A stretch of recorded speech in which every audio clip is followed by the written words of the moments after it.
I've had many suitcases traveling to Japan. In this case, I've opted for a sort of semi-hard shell. But the most important thing that you need to know is that your suitcase needs to have 4 wheels. Probably the most important thing. So let's get started. First of all, I have a raincoat. It's there just in case when I arrive it is raining a little bit. And it's Columbia, so that lives in the front pouch. Scrunched up, however, it doesn't really matter. Now we get to the important bits, guys. So let's start off with this side. So on this side here, I carry all the important bits. A little pouch with contact lenses, which have been labeled left and right. I also have plenty of cards that I like to give out as little gifts, or when I strike conversations with people, or to start conversations with people, they work very well. My spare glasses, just in case something goes wrong, I need to have some spare glasses. And a notebook with some notes that I have here for things that I'm going to be doing whilst I am in Japan. Important phone numbers, contact information, hotels, etc. live in this notebook. I also have these little sort of tissue things. They become wet wipes if you put them under the sink. Actually a gift from one of my subscribers. Thank you so much. And I have a pouch with important medication. In here lives a COVID test and a flu test, just in case. Some emergency antibiotics that I know work well for me, prescribed by a doctor, by the way. And some, my international driver's license, and also some laundry detergent sachets that I actually bought in Japan. An AirTag so that I can actually find my suitcase. And I actually have a debit card which has been disabled from the app, so that if I do need an emergency card, then there's one here. You'll also notice that I have some notes written. I'll get to these in a minute. They're quite important. You'll see what I mean. Packing cubes are so useful, guys. And they help me organize things, and they also work as a laundry bag if I ever need to do laundry. One of them here, I have my underwear and my socks that I'm not going to show you. Then I have a packing cube with some layers, t-shirts, etc. I'll show you this in a minute. Another packing cube which is full of shirts and things that are a little bit warmer, and my pants or trousers, you know, like jeans, etc. Tripod, which you're not going to be taking, so probably ignore this one. Tripod's not important. And my toiletry bag, which I'm going to go over in a minute, also quite important things.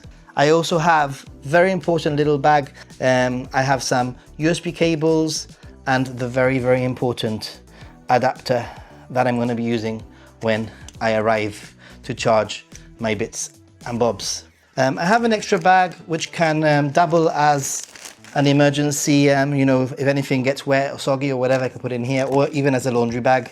This works quite well. Easy to carry towel, because many of the bathrooms, toilets, etc. don't have towels, and it's useful to dry your hands. And I carry this in my backpack whilst I'm traveling around Japan. And I have a warmer jacket that's going to help me survive the cooler evenings and maybe the mornings of spring time in Japan. This is a pretty cool little handy add-on that I've got. It's a wine safe, or in my case, it's a sake safe, because when I buy a bottle of sake, I can actually put it in here. It's got bubble wrap. It's completely waterproof, as you can see. It's a pretty cool little add-on. And just in case I need to weigh my suitcase on the way back, this is what I have. Every single time I travel to Japan, I try my best to minimize what I take and use my common sense. So let's have a look at what I have in each of those travel cubes. All right, the first packing cube, nothing too special, but you get the idea here. What I like to do is I do have a belt, just in case I lose weight from all the walking. Hopefully I do. And I also have 2 jackets. These 2 jackets are so important. One of them is just a darker color, as you can see. And the second jacket is a light sort of camel color.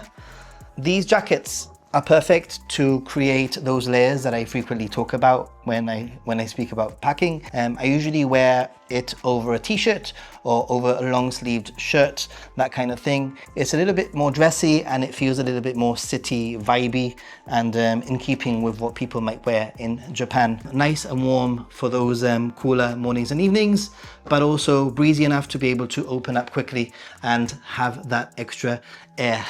Next in the packing cube, I actually only have 2 pairs of trousers or pants for you Americans, plain old normal jeans, a darker sort of like Uniqlo, really comfortable pants that will be a little bit more dressed down, which are really good for walking around the city, and the jeans can work very well in the evenings. Using a packing cube really helps keep everything organized and make sure that nothing sort of like is left behind. Packing cube number 2 is sort of my like inner layers. What I mean is t-shirts, shirts, that kind of thing. It's important to choose things that can be mixed and matched. So I have one plain black like shirt sort of thing. A purple one just gives me that extra sort of like color if I need to feel, you know, wear something a bit more bright. These are the only 2 long sleeved shirts that I'm carrying, and then I only have 2 t-shirts. One black t-shirt that I can layer and one sort of gray t-shirt that I can also layer if I feel.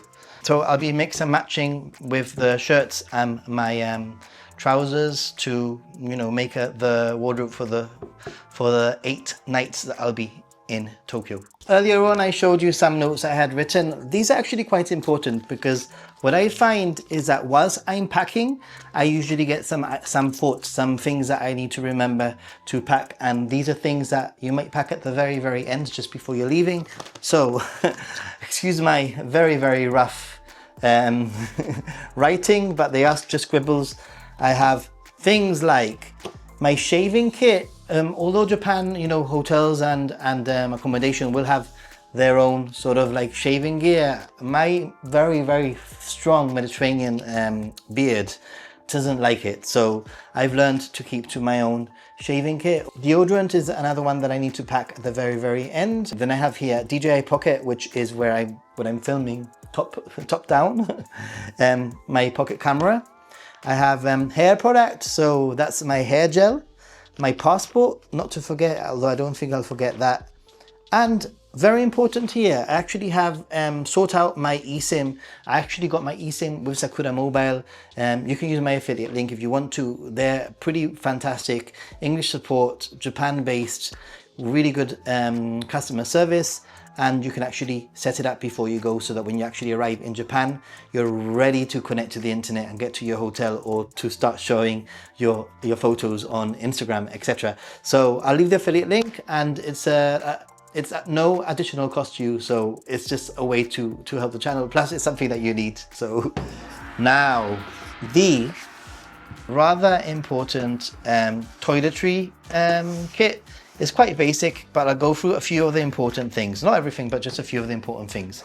Mine opens up like this. It's really good to sort of hang up when you are, you know, in the shower, or hang it up in your hotel room. Everything is easy to access. The things that I recommend that you have is, I recommend that you have a small set of scissors. I actually bought this at a konbini.